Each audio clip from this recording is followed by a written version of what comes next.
Hey guys, tonight we're drifting back in time, way back to the late Middle Ages.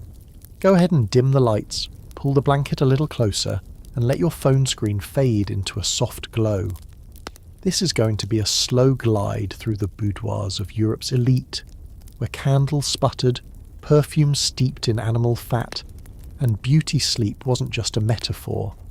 In the quiet of castle chambers, queens, duchesses, and the odd ambitious courtier experimented with nighttime beauty rituals that were equal parts superstition, science, and please don't tell the priest.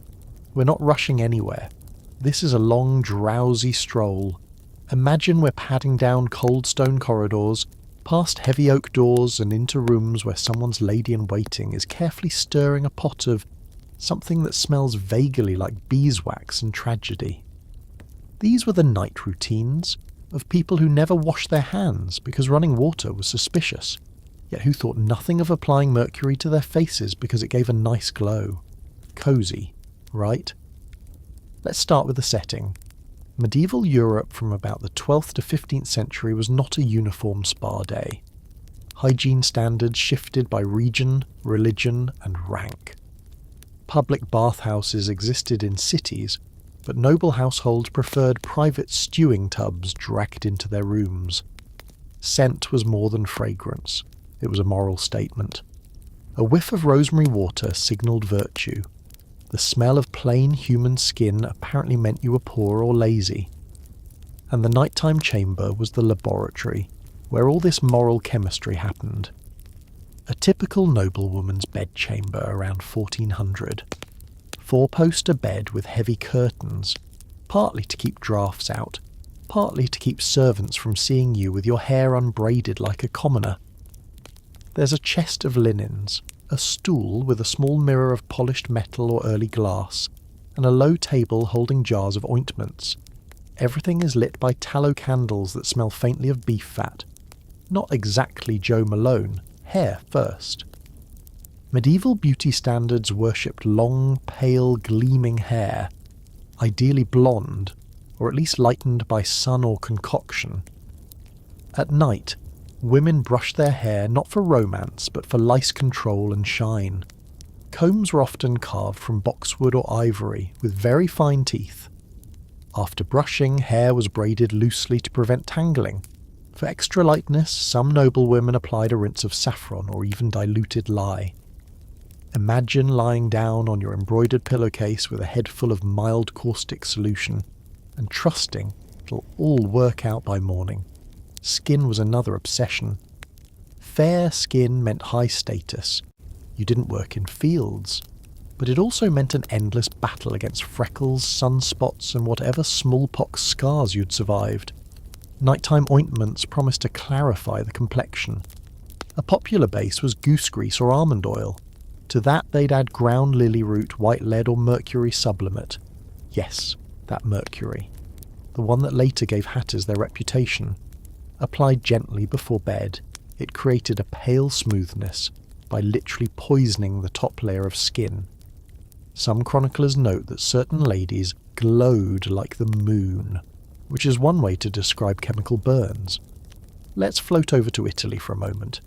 In 14th century Florence, recipe books circulated among noble households, listing segretissimi, secret little formulas just for beauty.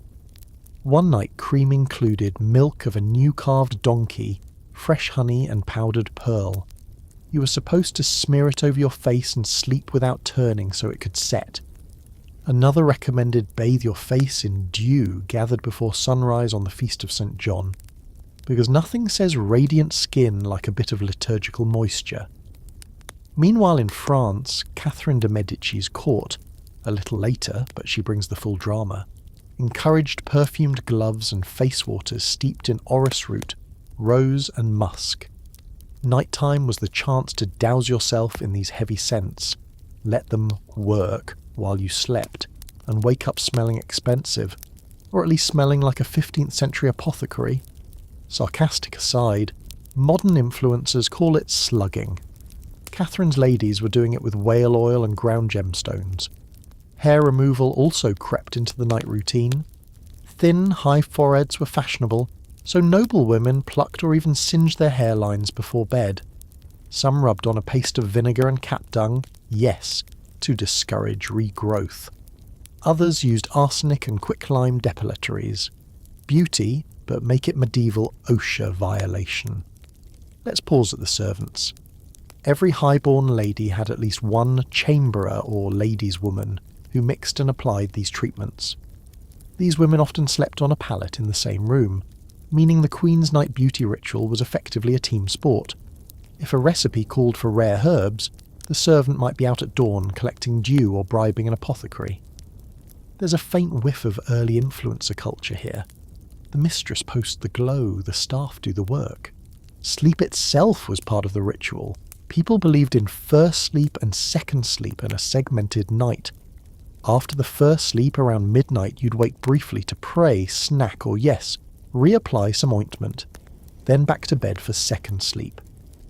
Many beauty guides advise this midnight interval as the perfect time to adjust your bandages or reposition your hair wraps, because nothing says restorative rest like tying a cloth of egg whites and rose water over your cheeks at 1 a.m. Let's drift north to England. Medieval English texts on physic and cosmetics survive in patchy Middle English. They're full of instructions like take a new layer of cow's milk and the flowers of lily and boil hemtagida, basically a rustic night cream. Wealthier women imported exotic ingredients: cinnamon, nutmeg, even ground coral. Coral was supposed to protect against evil and also make your cheeks pleasingly ruddy. Applied at night, it left faint pink stains by morning, the original sleep-in blush. Eyes were a tricky subject. Kohl, borrowed from Arabic traditions, darkened lashes and lids. Some women applied a thick line before bed, believing it strengthened eyesight. It also probably gave them conjunctivitis. Others used eye baths of fennel water, rose water, or, less charming, rabbit's gall. Medieval medicine loved animal parts. If it could be ground, boiled, or steeped, someone tried it for beauty. Teeth were rarely brushed in our sense, but some elites rubbed them with cloth dipped in wine and sage at night. Powdered pumice or crushed seashells acted as an abrasive. Whitening pastes included burned bread and salt. The results were mixed, but in candlelight a vaguely pale smile was good enough. Halitosis was masked with cloves, anise, or simply not worrying about it because everyone else also smelled like a medieval kitchen, and the men, not immune. Knights and princes wanted clear skin under their helmets. Some applied vinegar washes at night to prevent blemishes. Beards were trimmed and oiled with bear fat, perfumed if possible. Baldness potions promised to restore hair with mixtures of honey, onion, and charmingly pigeon droppings. It was a unisex industry of hope in a jar. We should also mention sleepwear. Nobles rarely wore modern pyjamas. A simple linen shift or chemise was standard. Over that, maybe a light wool gown if the castle was cold. But for beauty, some women slept in masks. Literal paste masks, stiff with egg whites, or cloth masks soaked in herbal infusions. Others wrapped their faces in thin veils to keep ointments in place. You can almost picture a medieval sleepover, everyone in their little linen sacks smelling of rosemary and mercury. Religious overlay mattered too. Church authorities frowned on overt vanity. So many recipes were cloaked as medicinal or hygienic. A cream to cool the humours of the face was really a freckle remover. A tonic to strengthen the hair was actually a dye. Women might pray as they applied these, framing them as acts of piety. The irony, some of the same clerics condemning vanity happily accepted perfumed gifts from noble patrons. Moving eastward, Byzantine and later Ottoman influences brought in new nighttime practices. Distilled rose water, orange blossom water, and fine attars became staples. By the late Middle Ages, Venetian merchants were importing civet musk, ambergris, and exotic spices, which found their way into European cold creams. If you were rich enough, your night ritual smelled like a floating perfumery, with animal musk, crushed pearls, and a touch of imported sugar to sweeten the taste if you accidentally licked your lips. We can't forget hands. Aristocratic hands were meant to be pale, soft, and unworked. Before bed, women soaked their hands in warm milk, rubbed them with honey and herbs, and then wore thin leather or linen gloves overnight. These were sometimes lined with wax and oil to seal in moisture, basically a 14th century paraffin treatment.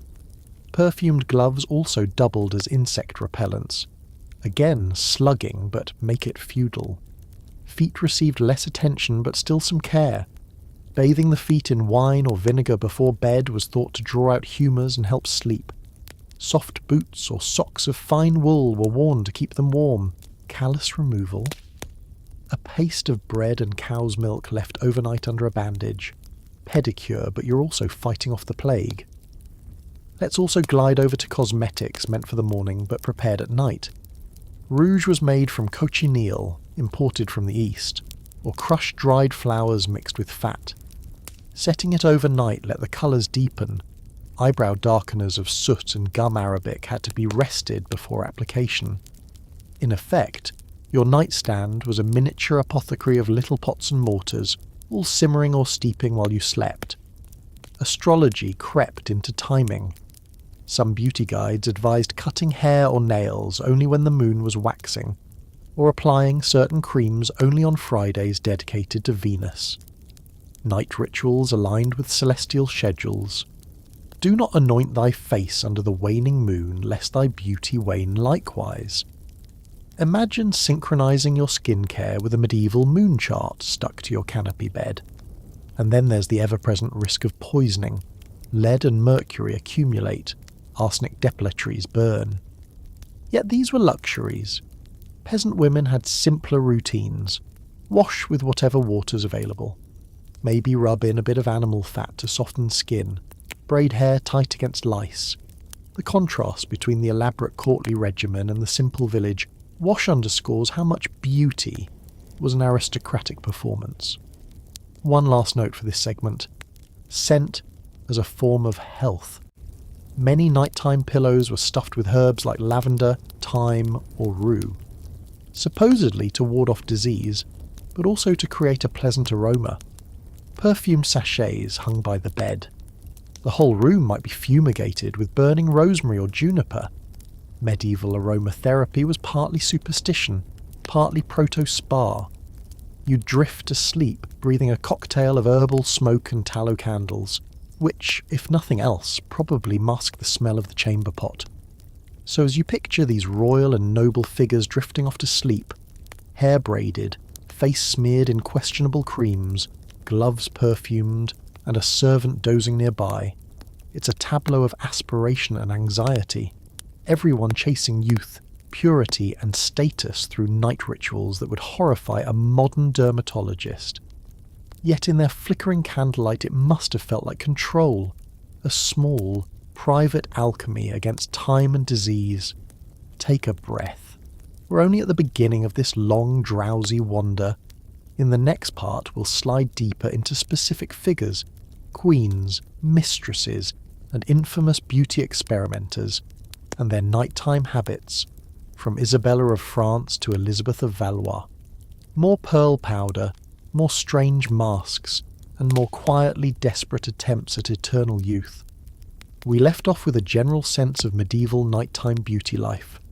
Now we're going to drift into the private chambers of a few actual people, names you've seen in history books, but rarely in the context of what they rubbed on their faces before sleep.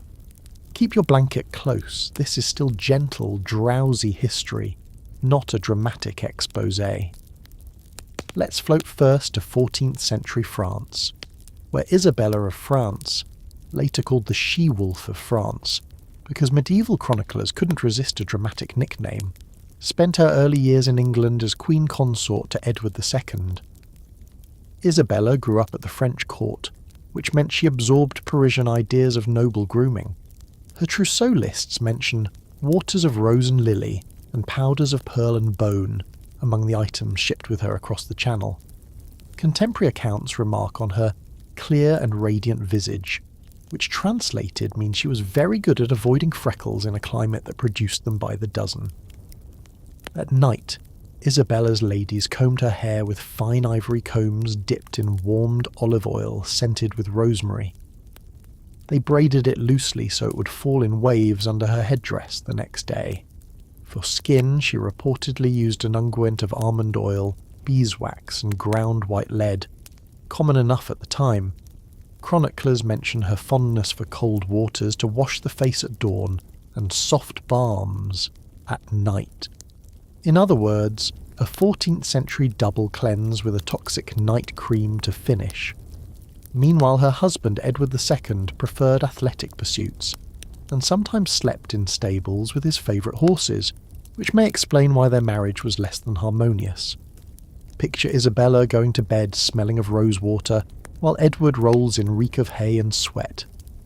Not exactly a power couple's routine.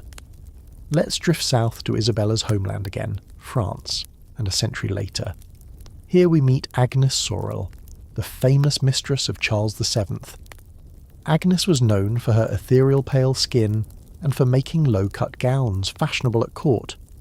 Her night routine, preserved in a few spicy court gossip letters, involved a mask of milk and crumbs of white bread, applied before sleep to keep the cheeks soft as cream.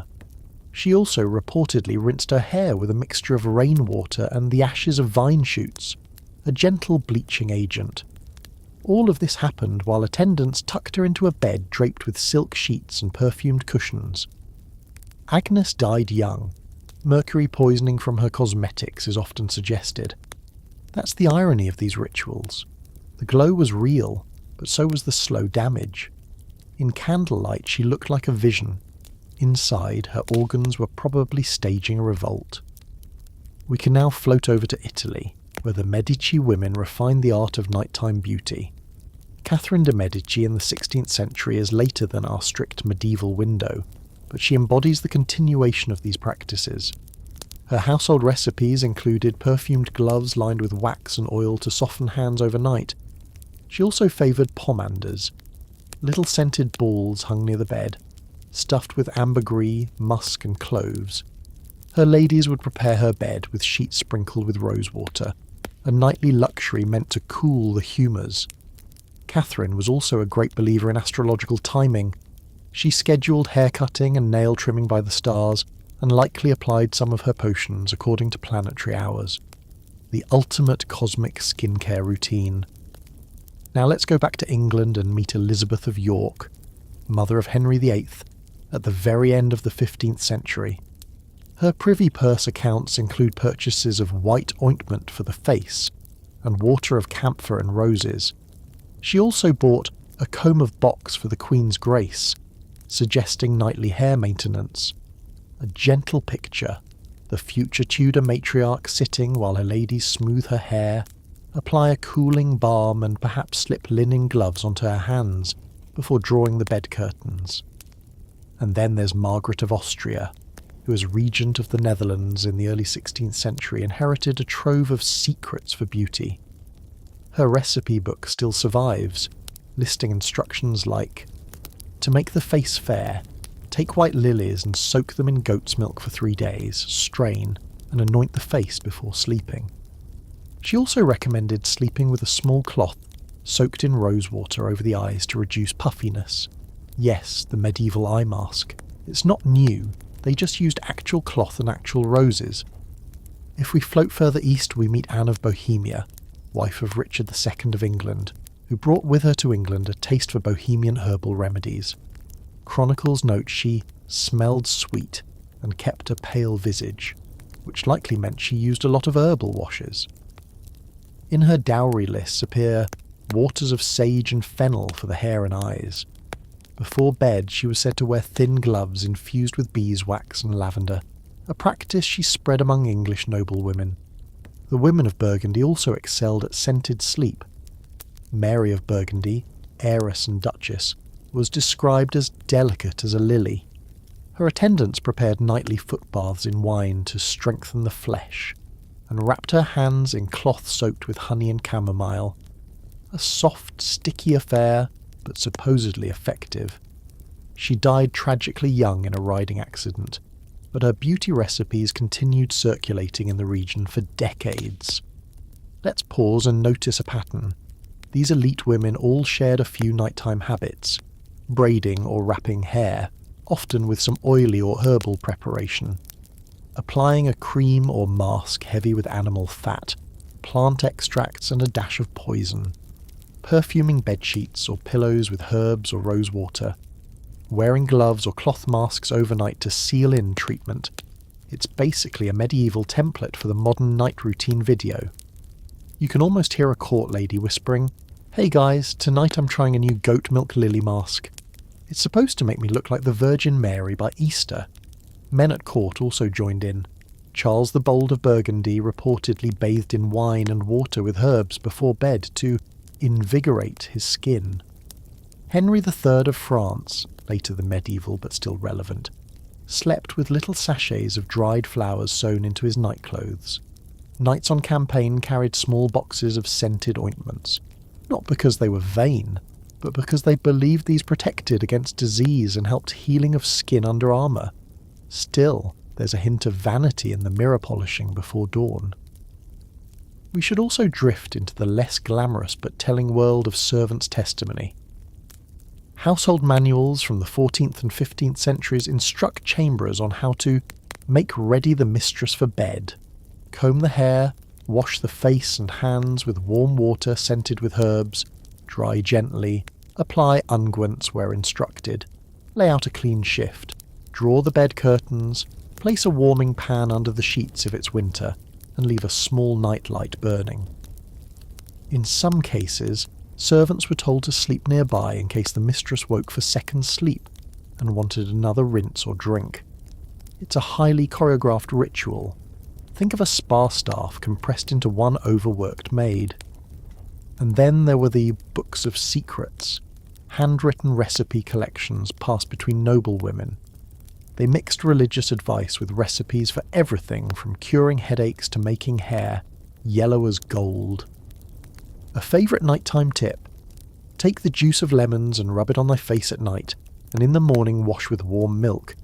Acid exfoliation, 15th century style. Another: for spots, mix honey and the ashes of snails, apply at eventide. Yes, snail mucin isn't new either. We can also glance at royal children, who were not spared from beauty rituals. Pale, healthy-looking offspring signalled dynastic strength. Wet nurses sometimes applied almond oil to infants' skin at night to keep it soft. Young princesses had their hair brushed and braided nightly to encourage thickness. Some had their brows shaped even before adolescence, because high foreheads were fashionable. Childhood was not exactly a break from beauty culture. A small but telling anecdote from Burgundian court records. A lady asked for ointment for her nose, because the frost hath roughened it. The apothecary provided a mixture of goose fat, honey, and powder of mother of pearl. She applied it nightly under a small linen strip. In other words, a medieval nose strip minus the branding. Let's drift to Spain, where Isabella of Castile, yes, of Columbus fame, was praised for her austerity but still owned jars of rose and orange water. She reportedly washed more than most of her contemporaries, and may have used simple olive oil as a night moisturiser. Even the famously pious couldn't entirely escape the pull of soft skin. In the courts of Aragon and Navarre, Moorish influences brought in kohl, henna, and distilled floral waters. Noblewomen applied henna to their hands and sometimes hair before sleep, wrapping it in cloth to set.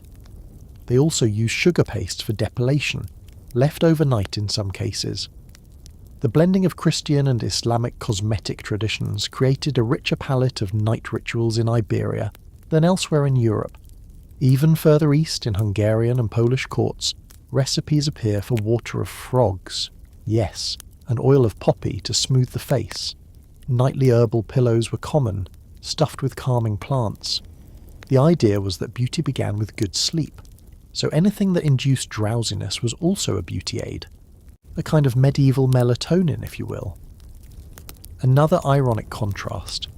While nobles layered on creams and scents, monasteries preserved simple recipes that later fed into early modern pharmacy. Some nuns produced rosewater and lavender oil sold to secular women for their night routines. In cloisters, beauty and piety intertwined. You can picture a nun distilling rose petals by day, while a duchess applies the result by night. As we near the end of this part, let's zoom out again.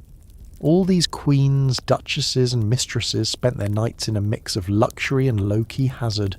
They believed these rituals warded off aging, freckles and disease. They also signalled status. You had the means to buy rare ingredients and the staff to prepare them. Yet the actual effect, beyond a soft scent and temporary glow, was often minimal or even harmful. It's a medieval lesson in the psychology of beauty. Control in an uncontrollable world.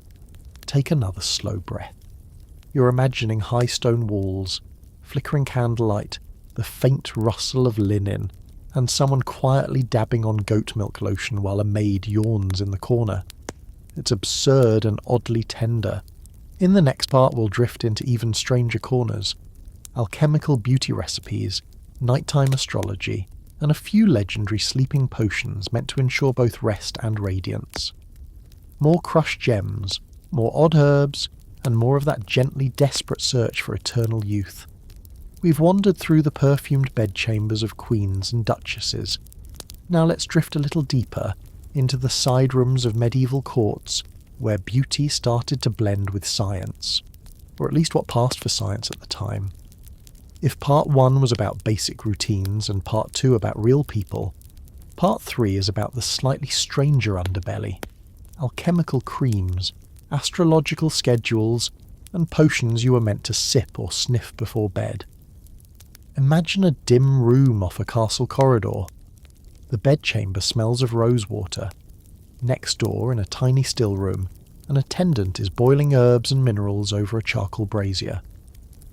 This was the unseen half of the nightly ritual. It's not Sephora, it's a proto-laboratory. Alchemical night creams. In the late Middle Ages, alchemy didn't just mean turning lead into gold, it also meant manipulating the 4 elements and the humours to produce health and beauty. Recipes survive for creams of youth, containing finely ground silver leaf, dissolved in vinegar and mixed with egg whites. The idea was that the metal's virtue would pass into the skin overnight. One Venetian text recommends a drachm of quicksilver well-washed, beaten with lard of a white pig as a night mask. That's mercury plus pig fat, a combination only an insomniac court lady could love. Some recipes called for crushed gemstones. Pearl and coral are common, but so are sapphire and emerald. The stones were calcined, heated until brittle, ground into powder, and stirred into honey or almond oil. The paste was applied before sleep to imbue the complexion with the stone's celestial property. In practice, it gave a gritty scrub and a faint sparkle in candlelight. Modern exfoliants would be jealous of the marketing, if not the heavy metals. Timing by the stars. Many manuals instructed ladies to apply certain creams only when Venus or the moon was in a favourable sign. A 15th century English Book of Secrets says, "Anoint thy face when the moon is waxing in Taurus, and the beauty shall wax likewise. But do not under Scorpio, lest thy visage be marred." Another warned, "Cut not thy nails when Saturn rules, for he is of a choleric humour." Imagine sitting up at midnight, cream pot in hand, waiting for a priest astrologer to say now, before you smear on your goat's milk mask. This wasn't fringe. Courts employed astrologers precisely to advise on such things. Catherine de' Medici's astrologer, Ruggieri, charted everything from haircuts to childbirth. Lesser nobles copied the habit. In their eyes, the stars didn't just guide wars and weddings, they guided skincare. Sleeping potions, beauty sleep in the Middle Ages was sometimes chemically assisted. Herbal drowsing drinks circulated among elites who could afford exotic ingredients. One common recipe combined warm milk with poppy seed, lettuce seed, and a pinch of saffron. It was supposed to calm the humours and bring gentle sleep. Another used wine infused with valerian, hops, and oil of violets. These were mild sedatives, part medieval nightcap, part skincare, because they believed a calm humour meant a clear complexion. More extreme versions included opium via poppy latex or mandrake. These were stronger narcotics used by physicians but sometimes slipped into beauty tonics. A gentle sip before bed, a longer sleep, a hopefully more radiant look in the morning. There's no record of influencers, but there is a long paper trail of aristocrats asking apothecaries for something for sleep and beauty. Night inhalations. In addition to creams and drinks, people use fumigations, inhaling or sleeping in perfumed smoke. This could be as simple as burning rosemary and juniper in the bedchamber. It could also be elaborate.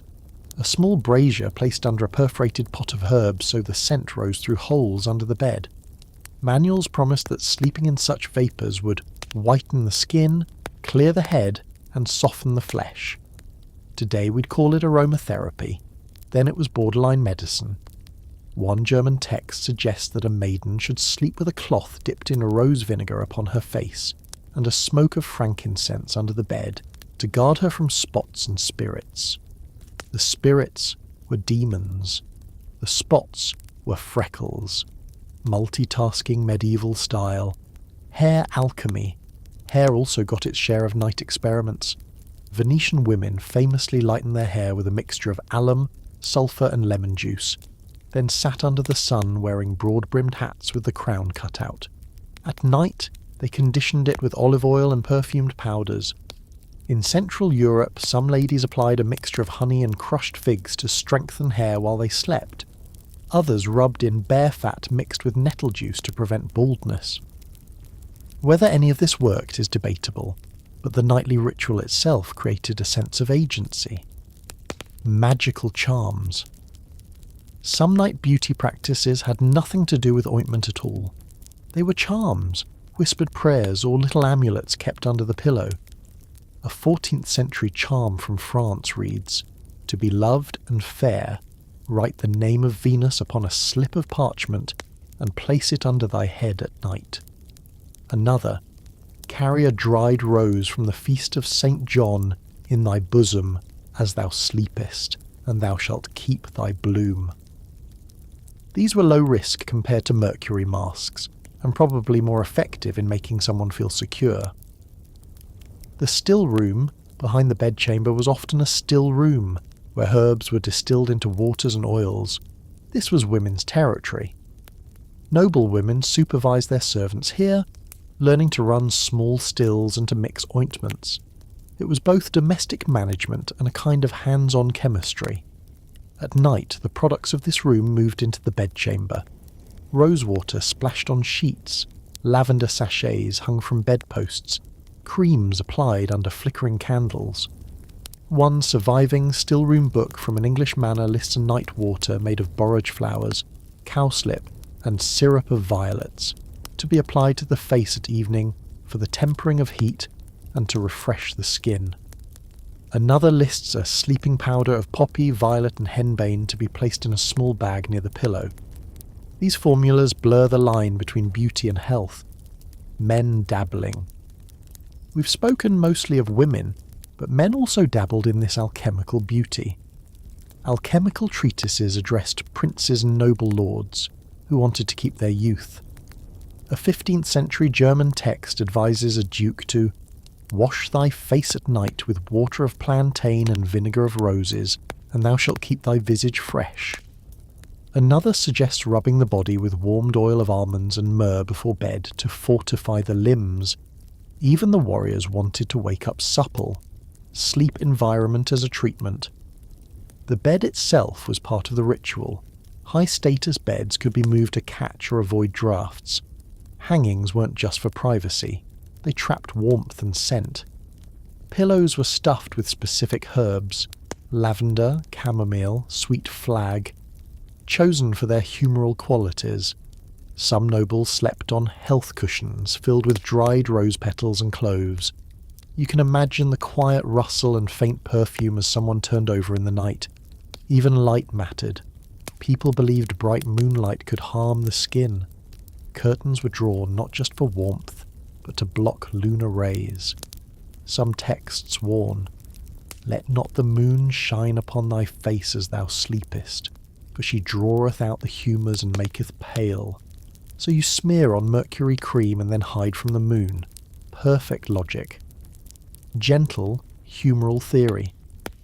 Underlying all of this was humoral theory, the idea that the body contained 4 humours: blood, phlegm, black bile, and yellow bile. Too much heat in the face, cool it with rose water. Too much cold, warm it with spice oils. Night rituals were a way to rebalance without a physician. In that sense, they were less vanity than self-care, though a modern dermatologist would still recoil. Slow decline of medieval beauty science. By the 16th century, distillation improved, trade expanded, and the recipes grew more elaborate. But the essential pattern remained: a private nightly alchemy aimed at holding off time, signalled by pale skin, soft hands, and perfumed hair. Many of the ingredients, rose, almond oil, honey, are still in use today, minus the heavy metals. If you're feeling drowsy by now, that's appropriate. The medieval elite spent a surprising amount of their evening preparing for the chance to sleep well and wake up looking blessed. A mixture of superstition, status display, and genuine attempts at comfort created a ritual as slow and repetitive as this narration. Take another breath. Picture again the still room's gentle simmering, the astrologer's quiet calculations, the servant tiptoeing with a tray of violet syrup. The candlelight flickers. A queen closes her eyes under a linen mask that smells faintly of lilies and vinegar. She's hoping the stars and the cream will make her lovely by morning. Mostly they'll make her smell like a salad, but in her world, that's worth it. In the next part, we'll drift into how these rituals changed with the Renaissance, the early cosmetic industries, the first printed beauty books, and how night beauty became a commodity rather than a private secret. More printed recipes, more imported ingredients, and even more quiet, slightly toxic hope. By the time we reach the late medieval period, think late 1400s drifting into the early Renaissance, the line between beauty routine and private ritual is blurry. Courtiers moved between candlelit chambers like silent moths. They whispered about who was rubbing what on their face, and which countess had acquired a new Venetian secret from a travelling merchant. It was equal parts skincare, superstition, and showing off. And as always, none of this was particularly healthy, but it looked expensive, which was the point. Let's float over to one of those crowded palaces. It's after supper, the tapestries are dimly lit, and everyone smells faintly of smoke and civet. The ladies are quietly withdrawing to their chambers. Servants carry ewers of warm water and little ceramic jars. Inside are preparations with names that sound almost like spells. White water, moon milk, lily balm, Venus dew. Each claim to make the skin luminous, to erase sun damage, or to conjure up that elusive glow of youthful virtue. None worked quite as promised, but they gave everyone something to do while gossiping about politics. One popular recipe that drifted from apothecary to apothecary involved mixing rose water, powdered pearls, and a dash of mercury sublimate, a nice way to poison yourself slowly while believing you were purifying your complexion. Courtiers knew mercury was strong, but they liked the instant whitening. You can picture a duchess calmly smearing it on, then settling into bed under fur covers, thinking she'd look like an angel by morning. Spoiler, she'd mostly just look slightly ill. Hair care had its own night rituals. Noble women in France and Burgundy might sleep in linen caps soaked in infusions of herbs meant to thicken the hair or change its colour. Chamomile for gold, walnut for dark, saffron for an orangey glow. They often wrapped the head in silk at night, partly to protect the bedding from oils, partly to keep the concoctions on. By the time the morning bell rang, the chamber would smell like a market stall, and everyone would be itchy. Teeth were rarely brushed, but they were rinsed, sometimes with wine infused with cloves, sometimes with vinegar. Some manuals suggested rubbing teeth with burnt breadcrumbs or powdered bone just before sleep. It was called brightening, but really it was early sandpaper dentistry. Meanwhile, those same manuals told you to kiss no one who has eaten garlic after sundown. a quaint medieval version of a no-onion policy. As the hours grew later, superstition crept in. In some courts, especially in Iberia, there were bedtime prayers specifically linked to beauty. A whispered verse, a sign of the cross over a water basin, a muttered plea to St. Agnes or St. Lucy, because a bit of divine intervention never hurt your chances at a better complexion. If a pockmarked lady's skin miraculously cleared, the saint would get credit, not the rosewater. Men weren't immune. Pages and young nobles rubbed their hands with almond oil at night to keep them soft, especially if they were aspiring to courtly elegance. Some even perfumed their beards before sleep, because nothing says refined like waking up smelling faintly of musk and cinnamon. The manuals described it as keeping the humours balanced. In reality, it was just moisturising. In Italy, particularly in Venice, glass jars of cold cream made from olive oil and beeswax circulated among patrician households. Recipes said to apply it in the quiet hours after prayers. It's the ancestor of modern cold cream, only thicker, greasier, and more likely to stain your sheets. But Venetian ladies persisted. They'd smooth it on, draw their curtains, and imagine the morning would bring admirers to remark on their moon-like faces. The layering of cosmetics at night also meant layering of textiles. Veils, masks, and bandages all came into play.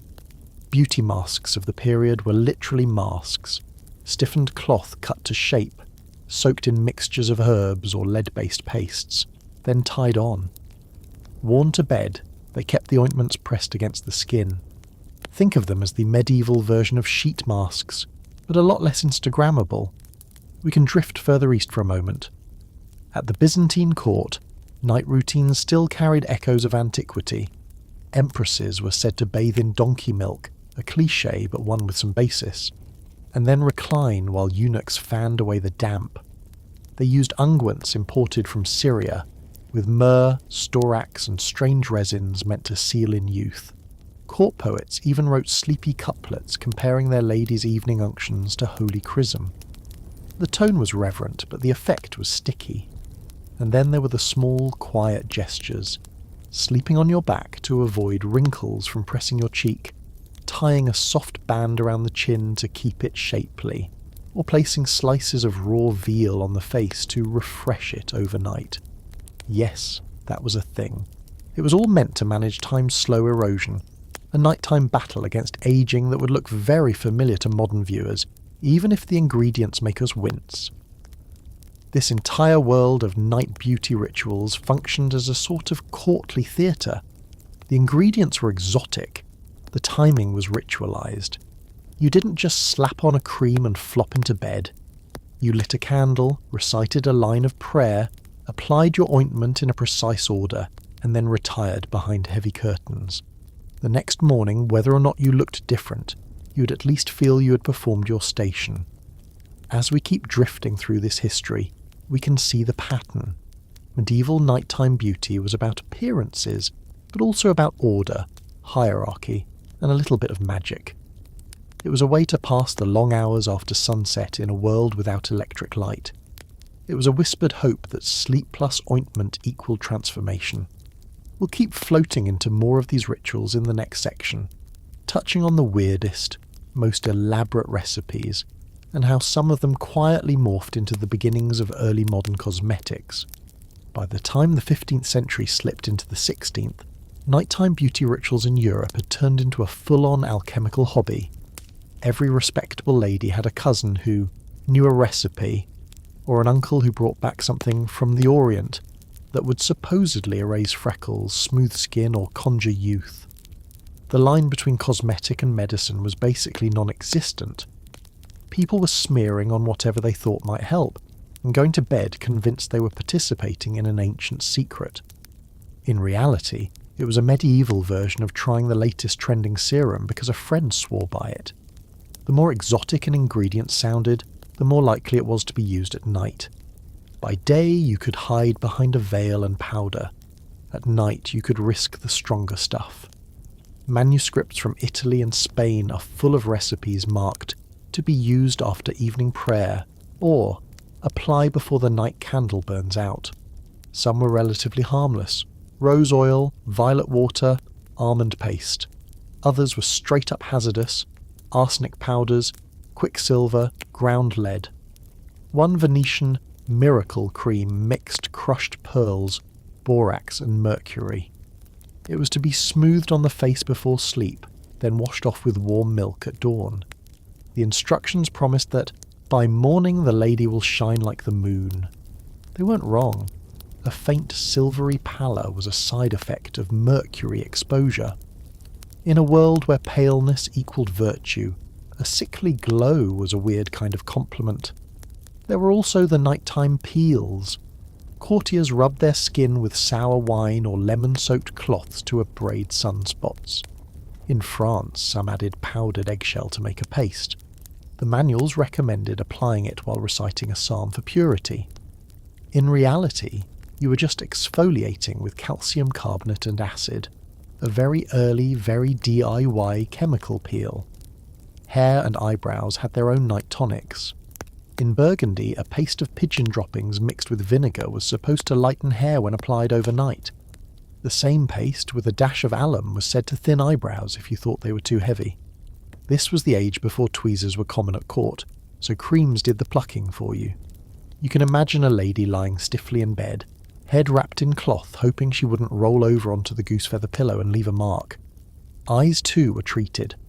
Late medieval beauty books are full of collyria, eye drops, made of saffron, rosewater, and sometimes a little opium. They were supposed to clear redness and brighten the gaze. Some were applied before sleep, with the idea that the eyes would bathe overnight and open like jewels in the morning. Probably the only result was mild irritation and a slightly dazed look at breakfast. Perfumes were another layer of the night ritual.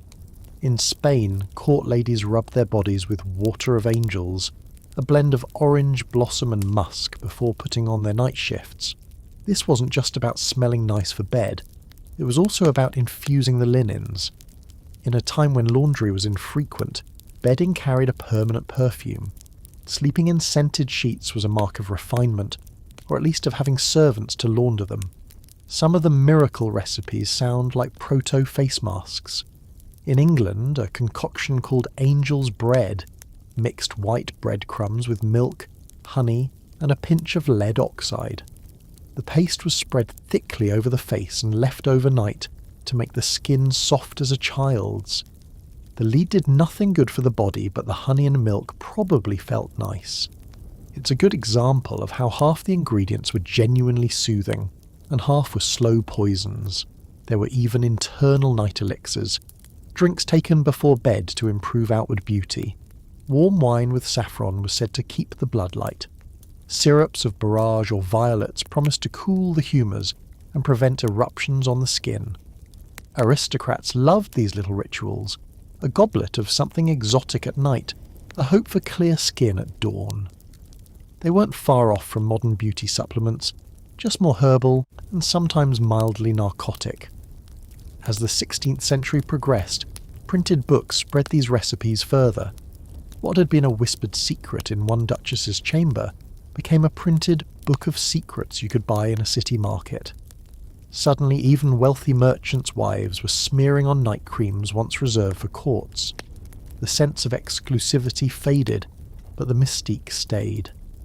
The miracle night elixir became a staple of self-care. We can picture one of these nights. A candle burns low.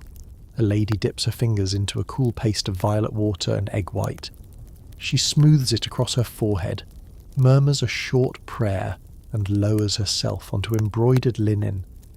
Her maid tucks a fine cloth around her head, so the cream won't stain the pillow. Outside, the city bells toll midnight. Inside, it's a small act of hope.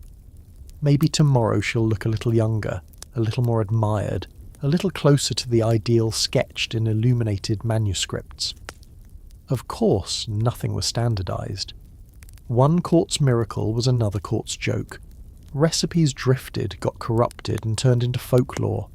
You might be told to rub your face with the belly of a freshly killed dove. Yes, really. or to sleep with a silver spoon under your pillow to draw out blemishes. None of it worked, but in a world where people saw cosmic influences in everything, it made sense. Night was when the body and the stars both changed. Why wouldn't your skin? Even men of science dabbled. Early physicians like Paracelsus were writing about tinctures and elixirs that would heal both inside and out. Their students sometimes wrote down beauty recipes next to remedies for gout. The boundaries between medicine, magic and cosmetics were paper thin. Nighttime was when you took the stronger doses and did the stranger treatments. Less risk of anyone seeing you look ridiculous. By the dawn of the early modern period, the whole concept of a night beauty ritual had become a cultural fixture. It was partly vanity, partly health, partly a way to pass the long dark hours. Without electric light or screens, your evening was basically prayers, gossip and ointments. The miracle elixirs gave people a sense of control over aging and misfortune, even if the control was imaginary. And if you think this all sounds absurd, remember the jars and bottles on modern nightstands. We still dab on creams with mysterious names, drink herbal teas that promise glow, and slip on masks before sleep. Medieval people just did it with more mercury, more pigeons, and a lot more prayer. Let's keep drifting in the next part into the social meaning of all this, how these night rituals shaped identity, signalled class, and even influenced marriage prospects. By the mid-16th century, the world of night beauty that we've been floating through was already shifting. Printed books spread books of secrets to a much wider audience. Italian presses churned out collections of recipes with names like The Secrets of Lady Isabella or The Treasure of Youth. These were essentially the influencer skincare routines of their day, just written in Gothic typeface. What had been a courtly whisper became a commodity. The recipes themselves changed little at first. There was still rosewater, still almond paste, still the occasional pinch of mercury. But the tone around them shifted. Instead of applying a cream after evening prayers, the books began to call it for use before sleep, or to be worn at night. The religious aura faded. The idea of a neutral, almost scientific night cream was being born. Renaissance Italy, with its merchant princes and patrician ladies, took this to a high art. Apothecaries on the Rialto and in Florence sold ready-made crème di notte in little blue pots. They were mixtures of beeswax, olive oil, rose, and sometimes camphor. Instructions told you to apply a thin layer and sleep on your back so that your features may settle. It was both a cosmetic and a performance. Portraits of Venetian beauty show an otherworldly pallor that was often the work of these nightly unguents. France followed. By the time Catherine de' Medici arrived at the French court, she brought her Italian perfumers and their recipes. Suddenly, French ladies were sleeping with linen masks soaked in scented waters, claiming it would fix the bloom overnight. Court gossip treated these habits as both magic and scandal, not unlike how people today talk about celebrity skincare. England was slower but caught up.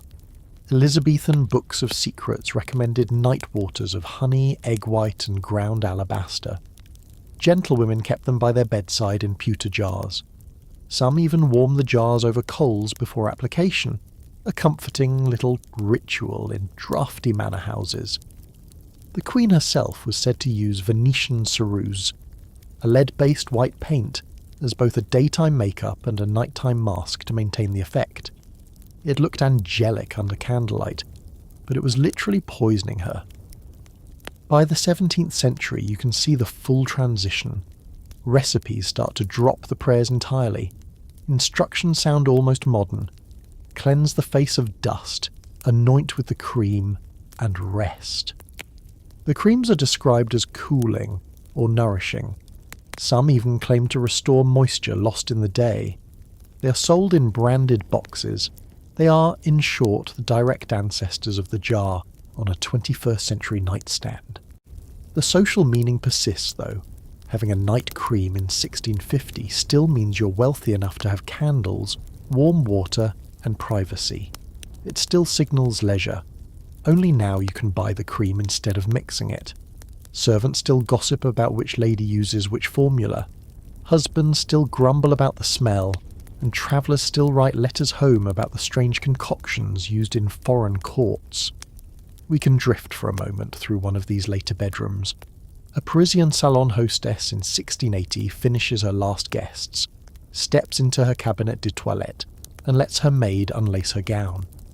She wipes her face with orange flower water, applies a balsam of youth, sold by a famous perfumer, then settles under her canopy bed. The smell is sweet. The candle flickers. She might be thinking about a poem she heard that night. She might be thinking about the next morning's visit from a duke. The cream is a tiny act of hope that the face she presents tomorrow will match the image she projects in society. As the Enlightenment dawns, superstition ebbs further. Doctors begin to write about pores, circulation, cutaneous health. They recommend lighter creams, less lead, more herbs.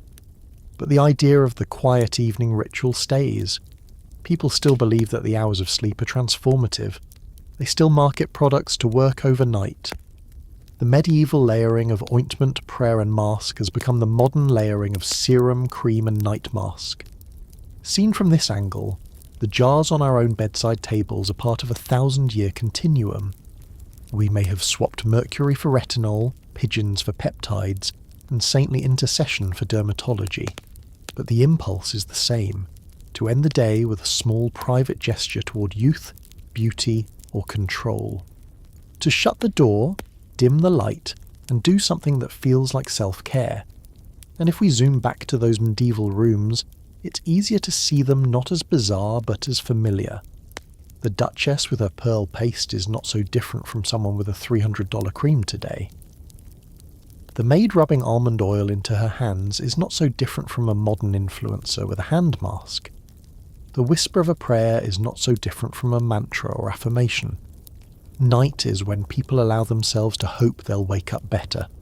So as our little history of medieval night beauty rituals draws to a close, picture this: stone walls, a single candle, a jar of cream on a carved chest. Outside, the wind. Inside, someone smoothing a strange mixture onto their skin, believing in transformation. Centuries later, the walls are drywall, the candle is a lamp, the jar is glass. But the gesture is the same, and that's where we'll leave it tonight. We've floated from donkey milk baths and lead masks to Venetian cold creams and Elizabethan night waters, all the way to the first commercial night creams of the Renaissance.